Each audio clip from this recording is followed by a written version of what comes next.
बम गिरता है, नीचे कौन मरता है, कभी किसी को पता नहीं चला।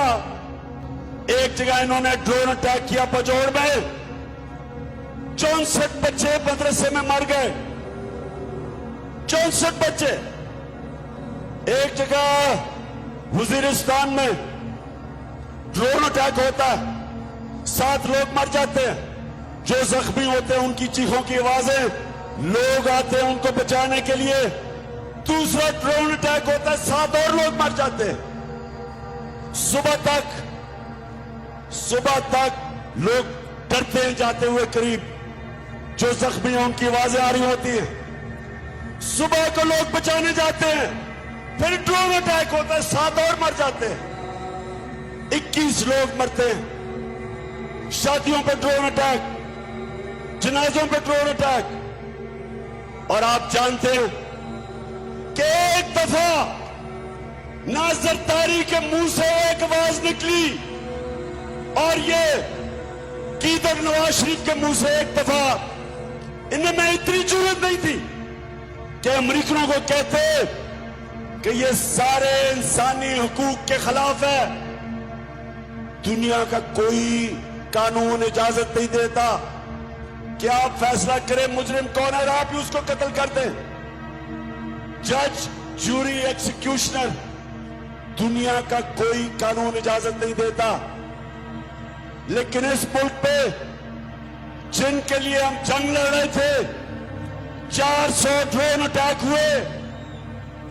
एक दफा इन दोनों ने जुर्रत नहीं की अमेरिका को कहने के लिए कि क्या आप अपने मुल्क में दहशतगर्द के ऊपर ड्रोन अटैक करेंगे।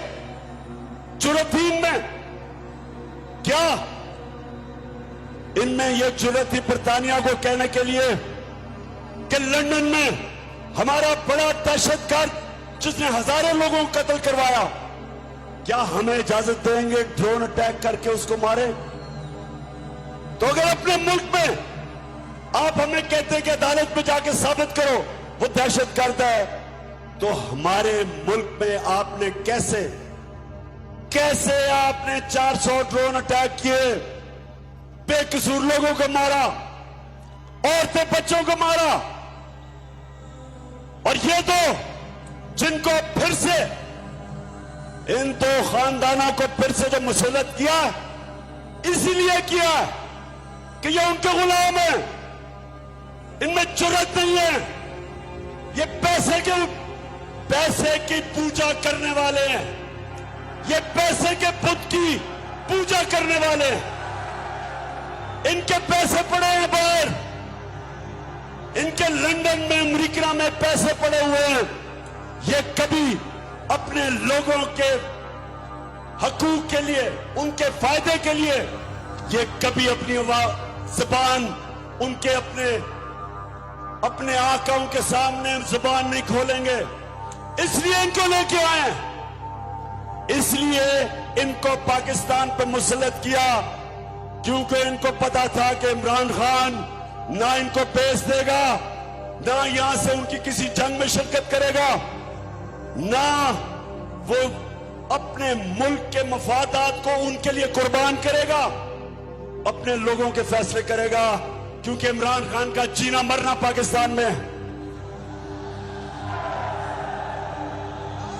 इसलिए नौजवानों, ये साजिश की गई।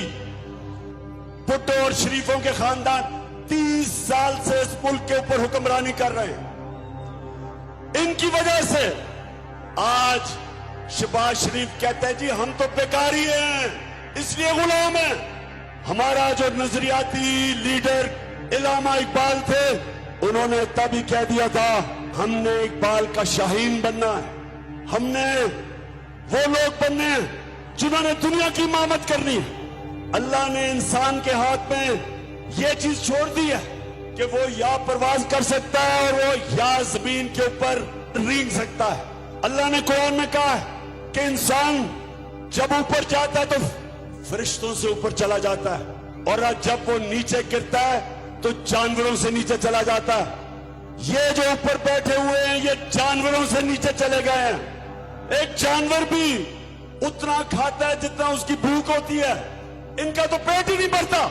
मेरे पाकिस्तानियों, हमने इनका मुकाबला करना है, अपने मुल्क को बचाना इन चोरों से, अमेरिकनों के गुलामों से। और आपने सबने मेरे साथ निकलना है। कौम के ऊपर अटैक हो जाए, बमबारी हो जाए, जापान के ऊपर एटम बम गिर गया, कौम फिर भी खड़ी हो जाती है, अपने पैर पे फिर भी खड़ी हो जाती है। अफगानिस्तान में कितनी 40 साल से इंतशार है, फिर भी वो कौम तकड़ी है। जब एक कौम की आप इखलाकियात खत्म करते हैं, कौम मर जाती है। जब एक कौम अच्छे और बुरे की तमीज खत्म करती है, कौम मर जाती है। कौम पहले इखलाकी तौर पे मरती है, फिर माशी तौर पे मरती है। 7% कैबिनेट जमानत के ऊपर है। जिस मुल्क में इस तरह के लोगों को बड़े बड़े ओहदों पे बिठा दिया जाए, उस मुल्क की इखलाकियात तबाह हो जाती है। कौन मेहनत करेगा? क्यों नौजवान 14 साल पढ़ाई करे, सुबह से लेकर शाम तक मेहनत करे, जब चोरी में और करप्शन में पैसा बन जाता है? इससे कौमें तबाह होती हैं। चाइना जब उठा और आज दुनिया में सबसे तेजी से तरक्की कर रहा है, 450 वजीरों को उसने करप्शन में पकड़ा। कोई कौम तरक्की नहीं कर सकती जब तक उसकी अखलाकियात ऊपर ना हो। इसलिए हमारे नबी सल्लल्लाहु अलैहि वसल्लम ने मदीना में अमर बिल मारूफ, उन्होंने अपनी कौम को कहा कि तुम हक और सच के साथ खड़े हो, तुम अच्छाई के साथ खड़े हो और बुराई और बातिल के खिलाफ जंग लड़ो। ये हुक्म है अल्लाह का, ये कुरान में है, अमर बिल मारूफ। इसके ऊपर एक माशरा खड़ा होता है, तो जब माशरे के बड़े बड़े ओहदे उसके बड़े बड़े मुल्क के मुजरिम ले ले, वो माशरे का कोई मुस्तकबिल नहीं है। हम दुनिया के सबसे अजीम लीडर मोहम्मद सल्लल्लाहु अलैहि वसल्लम के उम्मती हैं, हमें कोई खौफ नहीं है। अल्लाह कुरान में कहता है, जो लोग मान लिए अल्लाह उनके खौफ दूर कर देता है। हमारे में कोई खौफ नहीं है।